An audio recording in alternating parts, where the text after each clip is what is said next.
Morning, everyone. Welcome to this event on digesting the United Kingdom's new national security strategy. My name is Laura Cleary, and I'm feeling very honored to be the chair for this event today. We have a remarkable panel of experts addressing this topic this morning, and I would like to just very briefly introduce each of those experts, and then I will outline the questions that they will be addressing and our overall format for this session. So today we are joined by Lewis Brooks, who is a UK policy and advocacy advisor at Saferworld. He leads on the engagement on UK security, development, and conflict policy. And throughout his career, he has had previous roles in policy advocacy for organizations like the Royal Commonwealth Society.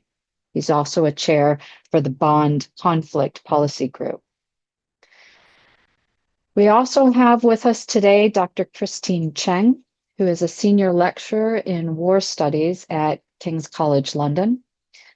And her work has focused on extra-legal groups in Liberia. And on that particular subject, she is a prize-winning author.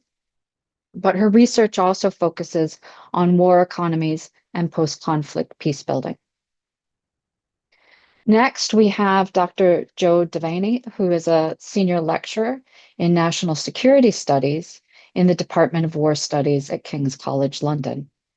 He is a 2023-2025 Project Fellow of the Research Institute for Socio-Technical Cybersecurity and was a 2022-2023 British Academy Innovation Fellow at the FCDO. Next on our list is Dr. Claire Duncanson, who is a senior lecturer in international relations at Edinburgh's University's School of Social and Political Science. Her research areas include gender IR theory, sustainability with peace building, military interventions, and nuclear proliferation all tied together. It's a remarkable portfolio of work. We also have with us today Professor Will Jessett, who worked within the UK's Ministry of Defence for 33 years and is a specialist in strategic defence planning. Will has worked on the 2010 and 2015 SDSRs and the 2017 National Security Capability Review, and he also oversaw the Modernizing Defence Program. He's now a director at SC Strategy Limited, as well as being a senior advisor to Newton Europe. Finally, but definitely, in good company, is Emeritus Professor Paul Rogers from the University of Bradford. Paul has worked in the fields of international security, arms control, and political violence. I'm sure you will all agree we have a very esteemed panel to address this particular topic. Our framework for today's discussion is based around 3 questions. And each of our panelists will in turn give a 5-minute opening address, which will address those 3 questions. So those questions are: how well does the national security strategy identify the various challenges and opportunities confronting the UK? The second question is: how well does the national security strategy respond to those challenges and opportunities? And finally, what actions should interested experts and practitioners now consider to effectively engage with UK national security policy and its implementation? I'm going to call on Professor Will Jessett first for his opening remarks. So Will, over to you. Thanks, Laura, and morning, everybody. So when I look at these issues, I tend to put them in the context of where national security strategy, defence strategy has evolved over the last several years. So I would say, to understand the 2025 strategy, I would go back to 2010 when the world looked very different. So if you reread now the 2010 strategy, you would find a document that essentially said state-based threats were on the wane. There wasn't really much to worry about for the next 10 years. Fast forward to 2015, a review that I was heavily involved in, and we had written the Russia threat much more centrally into our analysis by then, but we were still equivocal on China, frankly. I mean, this was sort of, still the golden era and all of this. This was, Cameron and Osborne. Move on to 2021, and you had the integrated review, and by then you had both Russia, as a still more present threat, and by then we were starting to talk about China as a long-term security challenge. Bringing it up to date with 2025, then where are we now? So the language that they're using is, the UK now being in a direct confrontation, by which they're really talking about Russia, and in a strategic competition, by which they're talking about both the international system and particularly China. What struck me about a piece of language in this that I was rereading, just on the way in this morning, that there's now reference to radical uncertainty being the sort of characteristic of the international security outlook. Well, curiously, go back to 2010 and look at the title of that white paper, and this was all about Britain in an age of uncertainty. So we've gone around quite an interesting loop, I would contend.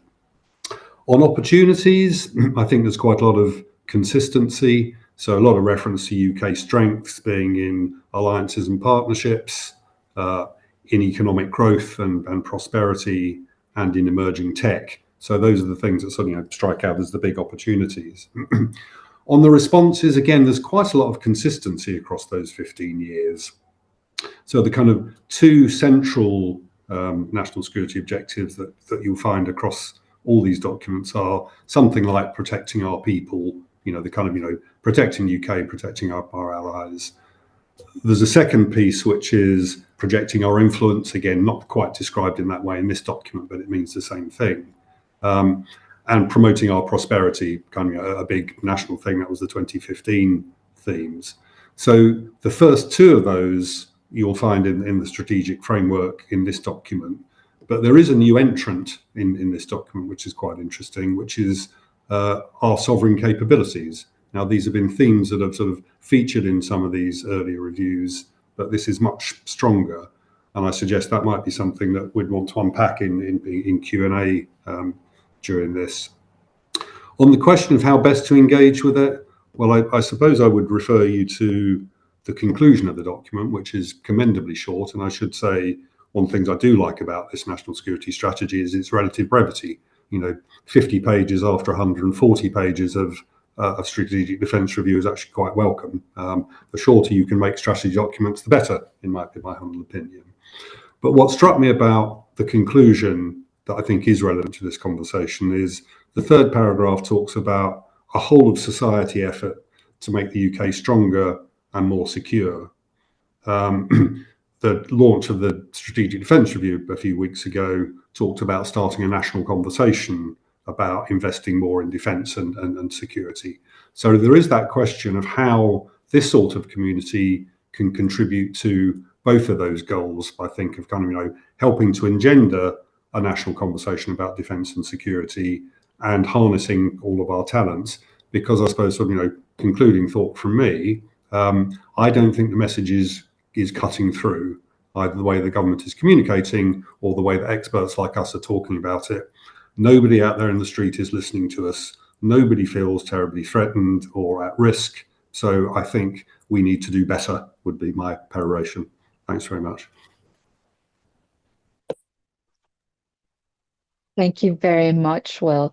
Could I please now go to Professor Paul Rogers, please?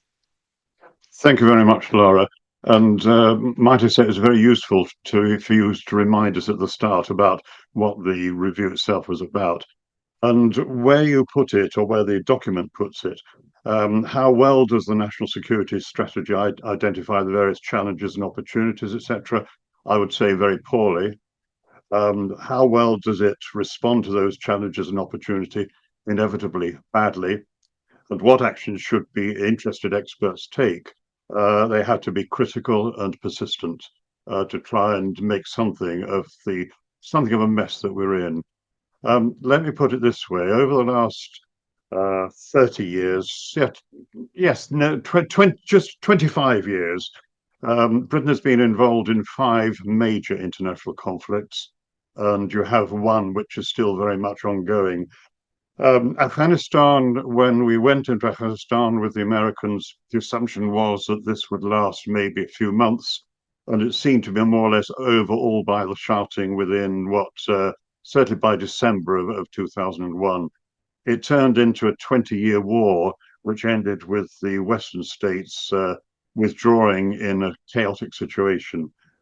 In the case of Iraq, the statue came down in that square in Baghdad within 3 weeks, and it looked like the regime would be gone in 6 weeks. And President Bush was able to give his famous mission accomplished speech on the deck of the aircraft carrier off the Californian coast. That lasted 8 years. Libya, admittedly, was briefer, but its consequences are still being felt now.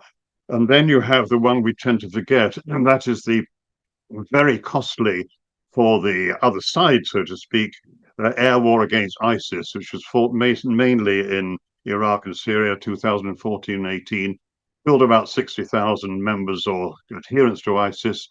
And you still have that movement and its affiliates operating in quite a few parts of the world, most notably across the Sahel. And then finally, I would argue that the war that we're involved in now, perhaps more than people appreciate, is of course the war in Gaza. And that is going to turn out, and already turning out, to be a fully fledged disaster, both for the people of Gaza and I think the wider Middle East. So Britain has a pretty lousy track record of involvement in some pretty big 5 failed wars, and they haven't gone on, obviously, to Ukraine, which we could spend a whole seminar on. The problem is that, those wars have caused huge problems, huge casualties and the rest. But it seems to me they miss the point. What we're doing with the strategy is to miss the point. I would argue that the biggest single security challenge facing Britain, and indeed the world as a whole, is climate breakdown, its acceleration, and probable now irreversibility. That's the biggest single problem we face. I think it merits a paragraph in the current strategy, and that seems to me, to put it very mildly, a missed opportunity. If you're wanting to look for a second major issue, the way the world is going, I think what we're seeing more and more is the relative, and I stress that word, the relative marginalization of probably the majority of the world's population. But it is a far more knowledgeable population than it was 50 years ago. And I would therefore say that what we're likely to be seeing in the next number of years, maybe 10 years or so, is an increase in the tendency to have revolts from the margins. And the problem is that the tendency, which I think comes through in the attitude of the strategic study of the strategy, is what I would call Lizism. You keep the lid on things while going to the underlying problems. And that is what we're missing time and time again. Now, I'd like to leave it more or less at that point to make maybe a counter view of what we might obviously expect from the document itself, so we have more time for questioning. I would point to a couple of documents which people will find very well worth reading. Lewis's one, obviously, the blog that is recently published. I think it's on the Saferworld website. The other one I would mention is the blog done by Richard Reeve at Rethinking Security. rethinksecurity.org, incidentally. That's Don't Look Up, Don't Look Down, the Radical Certainty of Labour's National Security Strategy, which I think develops some of these themes.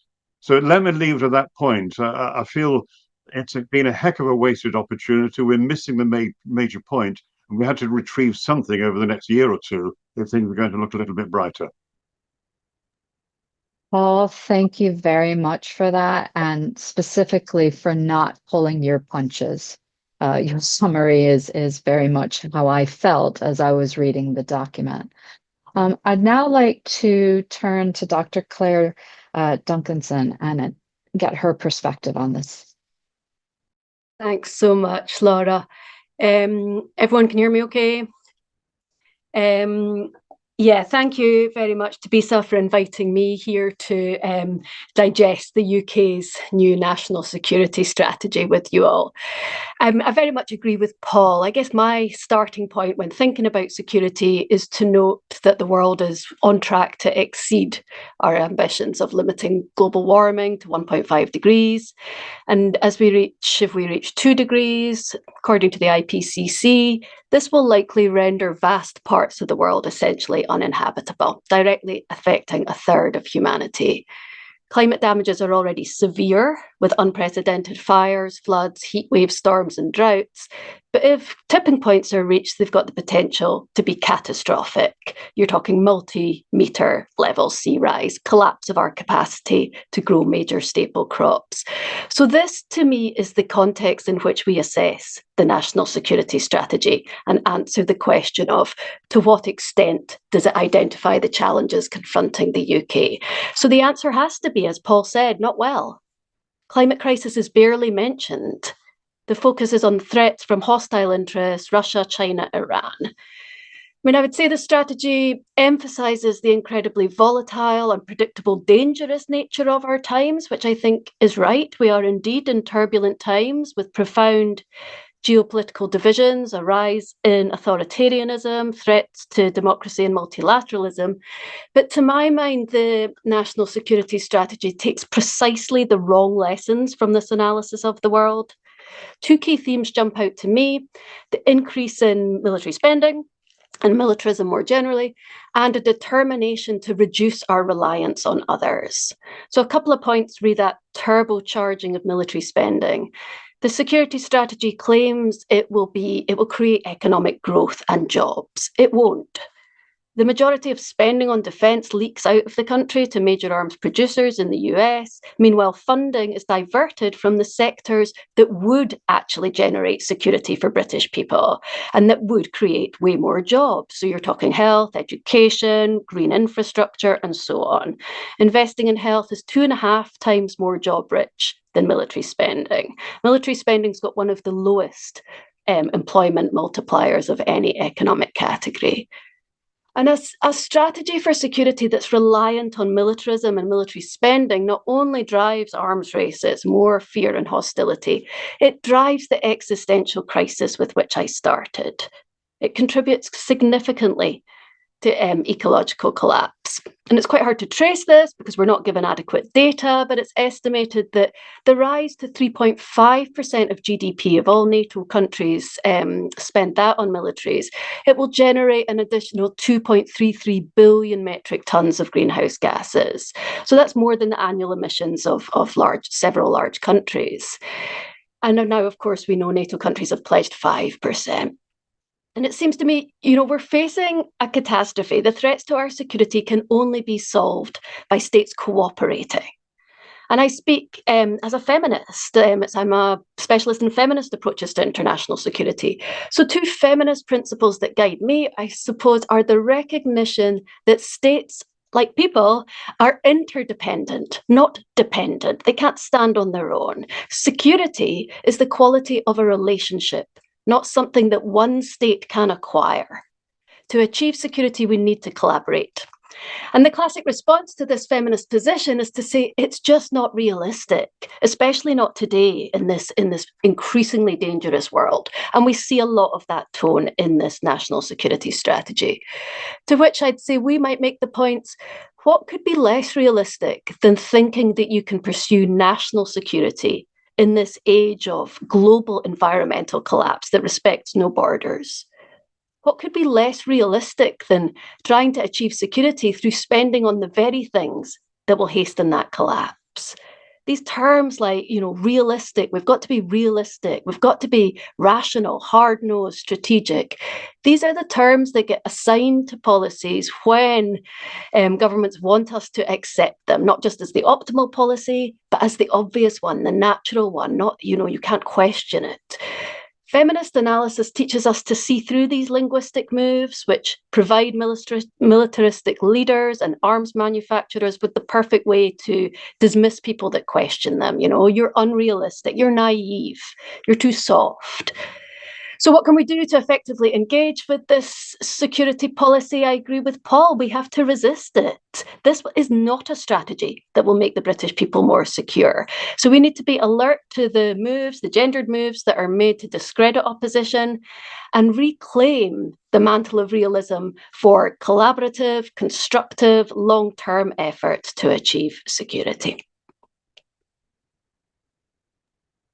Thank you very much indeed, Claire. I really appreciate that perspective. Could I now turn to Lewis Brooks, please? Thank you all, and good morning, everyone. So being a peace builder, I'm going to be looking in particular at conflict and also gender as two areas where I think the national security strategy kind of falls quite short. So there was a sort of promising start at the beginning of the document in expanding the conceptualization of security. And I think, to Will's point, this does draw on previous national security strategies. And even the Prime Minister's forward talks about the impact of foreign policy on domestic concerns. And he talks about war and how it drives up kind of bills at home and things like that. However, from then on, the sort of threads start kind of dissipating. So there's no gender analysis at all in the national security strategy. And I don't think this is a sort of niche kind of sector point. I think this is really integral to understanding how security is experienced differently by different segments of the British population, not only men and women and other gender identities, but you can look intersectionally across class and race and ethnicity, religion, etc. I also think it's really important in understanding international security overseas. So we could look at the example of state actors using deepfake AI-generated sexualized imagery of women politicians in countries like Georgia and Ukraine to undermine their legitimacy within those societies. So I think the lack of this kind of analysis is a gaping hole. And then on conflict, I think there are threads here, but it's never drawn together. So you do see both in the document and in speeches and forwards by the Prime Minister and other politicians in the government, this description of conflict as affecting not only bills at home, but also displacement globally, and that's knock-on impact on migration, as well as this idea of conflict generating or providing space for the emergence of transnational organized crime, and also kind of armed groups and things like that. Not to mention the human misery that obviously conflict creates. But then in the national security strategy, when we look at what the government suggests we do about this, it talks one mention of conflict prevention as something that the UN does, and another on conflict resolution, which is something that British diplomats do. And with this is a very elite conceptualization of how to respond to conflict, with a huge gap in understanding that in most conflicts, what you will have, particularly below the national level, but also in national peace processes, is networks of people from the conflict affected countries, organizations, networks, different societal leaders working together, not necessarily to solve the entire conflict, but to reduce the intensity, to bring shorter term ceasefires in more subnational locations, and working together to essentially try and build peace. I think when we look at the aid cuts, we'll also see that the UK is horribly unprepared to then try and support that kind of endeavour. And I think it's time that we had an urgent update to the UK's conflict capabilities. It's no longer good enough to just preserve what the UK used to have. It needs to reckon with the fact it's been, let me check my numbers here, 7 years since the government last published stabilisation guidance. I think it's been 9 years since DFID published its conflict guidance, and 5 years since that department ceased to exist, and 14 years since the Building Stability Overseas strategy. And a lot has happened in that time. So I think we need an urgent kind of conflict strategy update. And then the final point, just to echo something that Paul said, which was that national security strategy doesn't really take any kind of public acknowledgement or reckoning with the UK's own impact on conflict. It doesn't reckon with the arms sales, the more egregious arms sales to both Israel and Saudi Arabia. It doesn't reckon with the conflicts that Paul mentioned in the UK's role in them. And it doesn't engage with some of the activities during the war on terror, where a range of repressive regimes who are now feeding conflict were armed and supported and trained by the UK government. Now, rather than just kind of dismiss all of that, I think the UK could reckon with the different impacts and see itself as both positively and negatively an actor that has some influence on the international system. So what next? The final question that we've been asked to consider. Well, I think if you look at what the peace building sector is doing at the moment, they are calling for an updated conflict strategy. They do want to see a return to 2016 levels of spending on peace building and conflict prevention.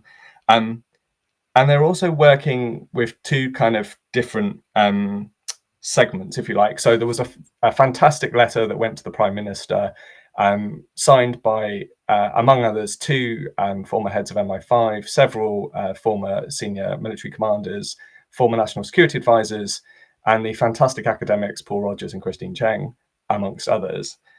So I think there will be some gathering of these different voices that have expertise that want to see this shift to take more action on conflict. And I think the other thing is to understand the domestic political concerns. So I think we're also, the entire development sector and everyone in politics is devouring the polling coming out on what public attitudes are, and particularly more in common their work on the segments of British public's opinions, to try and have a more coherent campaign to the British public as well. So yeah, those I think are the ways in which we can move forward from here. Thanks. Thank you very much, Lewis. And I'm trying to refrain from already wanting to ask questions because I want to link points that Lewis has made back to those that Claire and Paul have made as well, but I will stick to the format. So without further ado, could I ask Dr. Joe Devanny for his opening remarks? Hi, everyone. Thank you very much. And it's been a pleasure listening to all of the other contributions so far.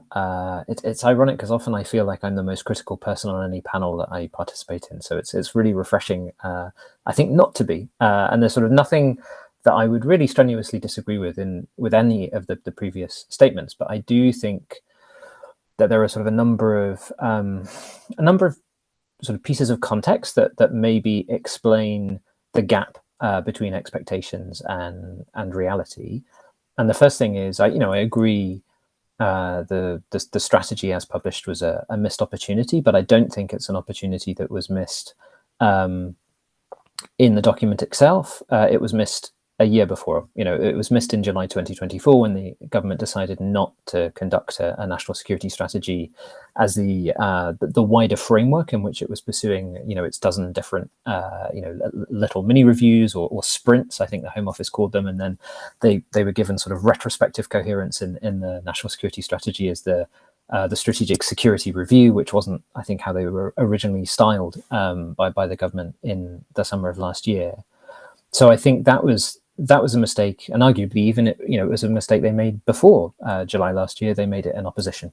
So I think the preparation for the national security aspects of government were sort of less impressive, I guess, in opposition than perhaps they should have been.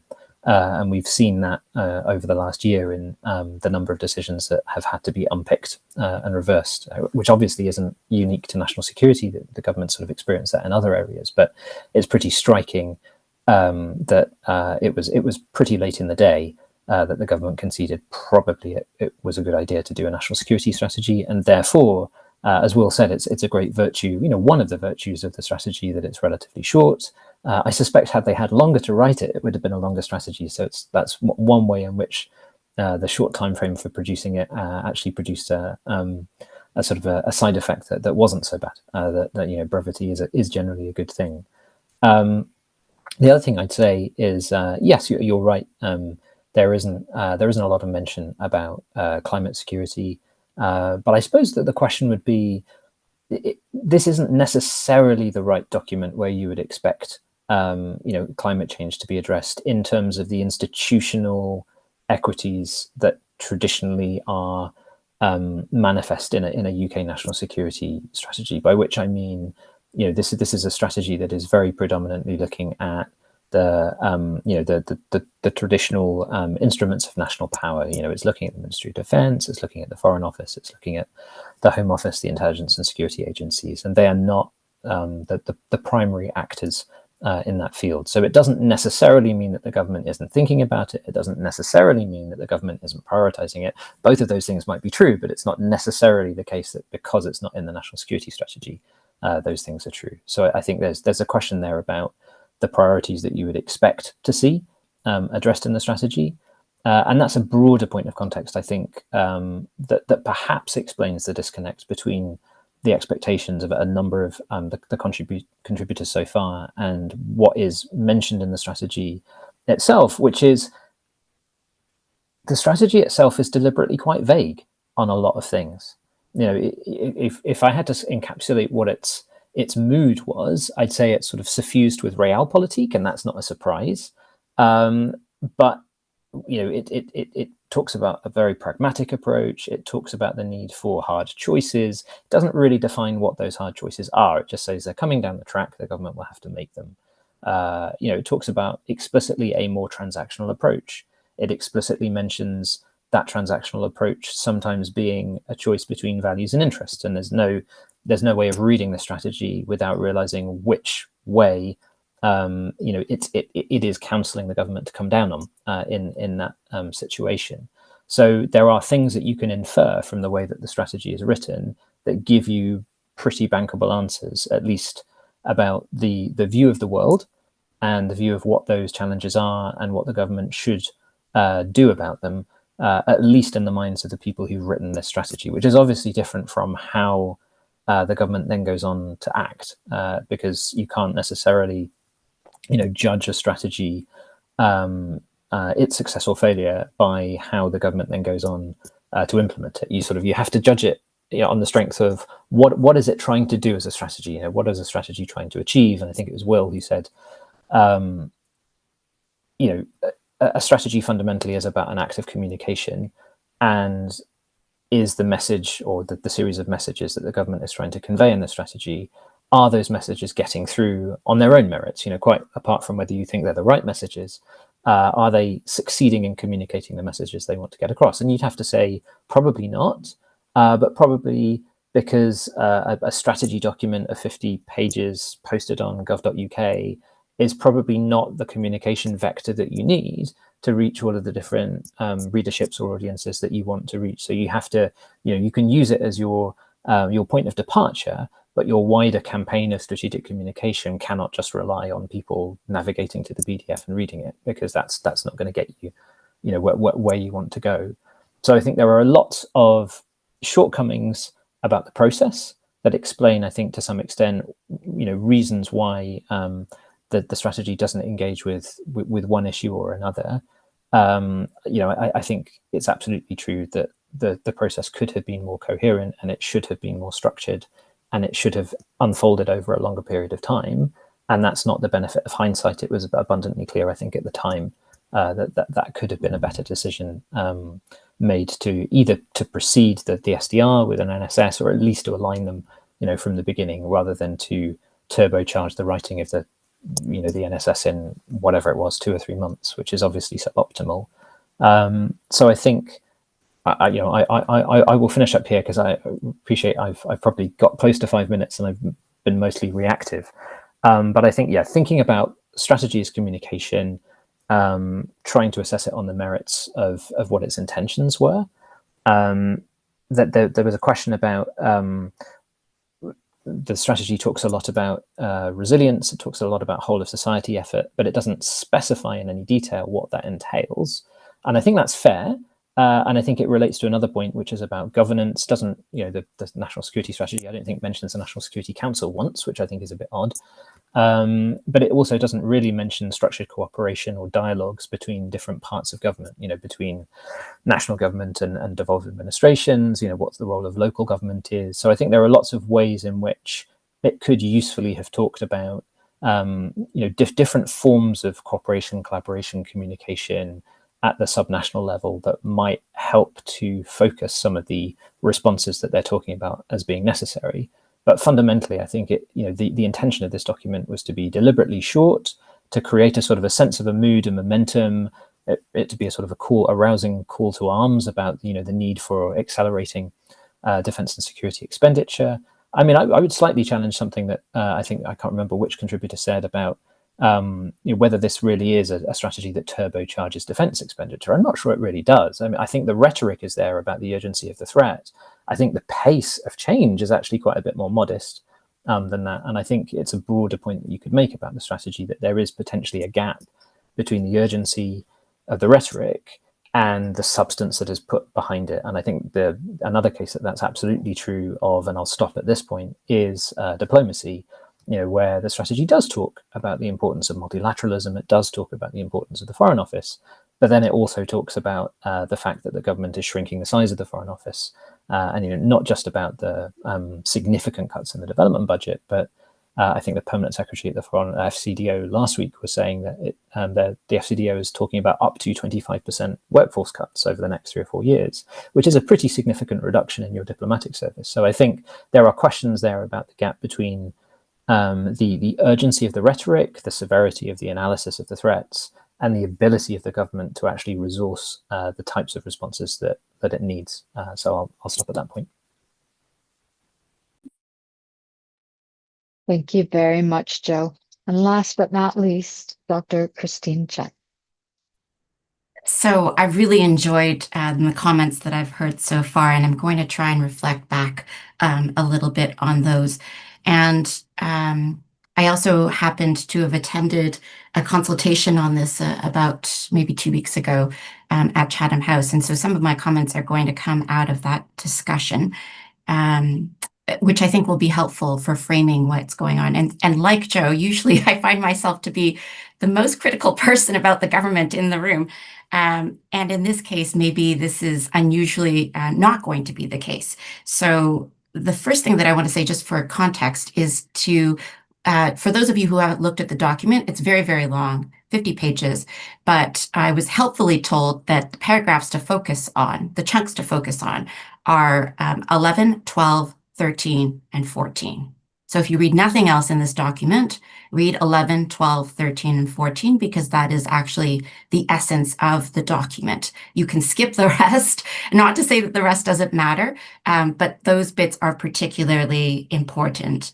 On my own first reading, I thought it was a laundry list. It didn't feel to me like, it felt like I agreed with it broadly in terms of understanding where the world is right now and the geopolitical framing, but I didn't quite understand what we were supposed to do about it. It just felt like a long, long list.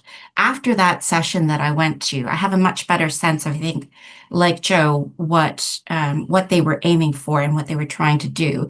And also, I think some of this is trying to parse out signals in government speak. For those of you who follow the UN, there are particular words in particular contexts in a Security Council resolution that signify things, right? So when you use one word versus another, it actually is a huge sea change. And I think this document actually needs to be read in that way, with a particular set of government-focused eyes, which I'm not normally in tune with. But again, I was alerted to some of these kinds of changes in mood. So I would say a couple of things. One is that there is, just comparing, like Will did, in terms of previous security strategy, SDRs and so forth, previous documents, previous exercises that have tried to do this. The big shift here is moving from a kind of global framework, a global Britain version of these discussions, which has been the case, I would say, for the past couple of decades, thinking about the UK's role in the world. And this is actually just much more about a national security strategy. It's caring more about ourselves, right? So I would have contrasted the previous iterations of these exercises that I've been around for as being outward looking, and this one is very much inward looking. And that is, I think, both a reflection of what's going on in the world and the UK's decline in influence, which I am actually quite happy to see more acknowledgement of, right? It feels like a more realistic sense of what we are actually capable of and an attempt to reckon with both the finances and our actual influence in the world, which I don't think that the previous documents did. So this idea of this hardening and sharpening, which I hear a lot, I think is an attempt also to get the British public, kind of through these signals to think about actually what influence do we really have in the world? How much money do we actually have? And then to try and realign expectations with what we are really able to do. So I think there's always been a very big mismatch between those two things in terms of how the British public and the British voter thinks about these things. And even, I would say, within, folks like us, there's a lot of variation here, and how the rest of the world sees us.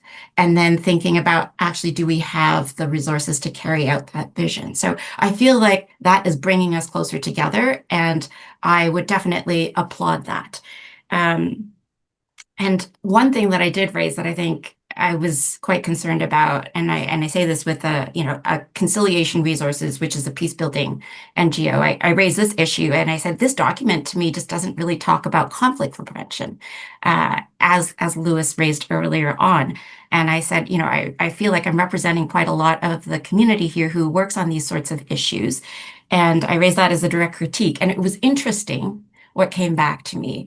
The comment that came back to me from them was that this entire document is a conflict prevention document, that's the way that they see this document. And I think part of it, the way that they saw the framing, again, was through a national lens. And specifically, they really do think of it, and I think the Labour government is trying to sell it as defense policy as economic policy, or economic policy as defense policy, whichever way it is that you care about most, right? And specifically the words, it was a social democratic policy, which I thought was very interesting, because this is not usually the way that I would have cast this document, maybe with a realist lens on top of that.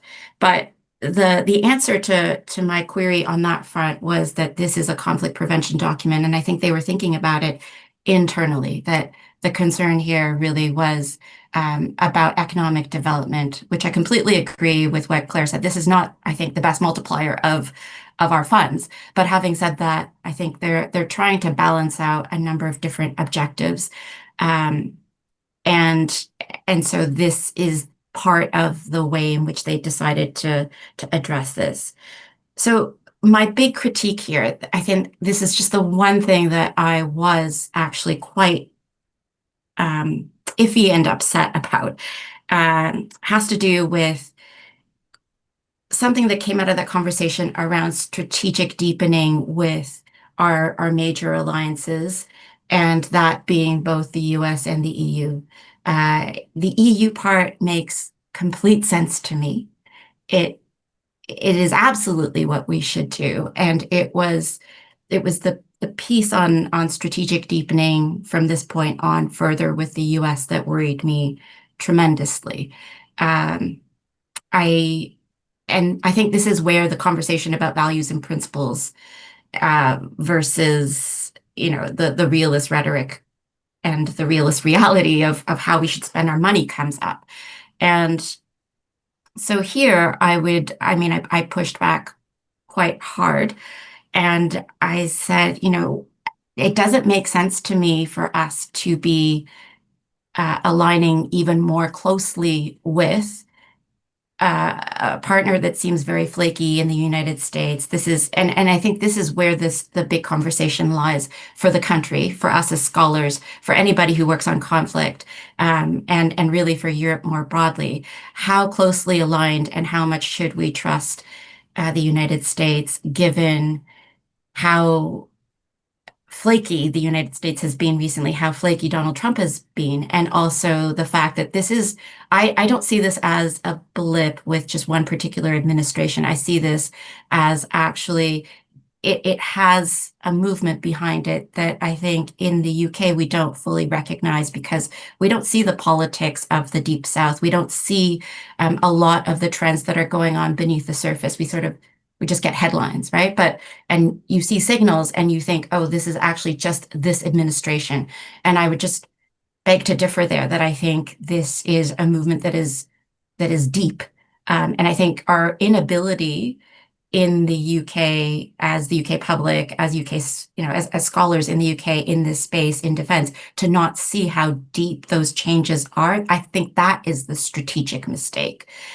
So that was actually the big thing that I think I wanted to flag in this conversation, that there is a move towards strategic deepening, both towards the US and towards the EU, one of which I think completely makes sense, and the other one of which I would have just, put a pin in it at this point and waited. And I could see that perhaps this would be an attempt to actually hold off Donald Trump. And if that was actually the reasoning for doing it, and it was explained to me as such, I would have understood. But I actually don't think that's the case. I think this is we have had this alliance across the Atlantic going on forever and ever, and that it should continue almost no matter what. And I raised all of the no matter what possibilities there, and there was quite a lot of pushback on that front. So I think that's where I would be the most deeply critical of the strategy.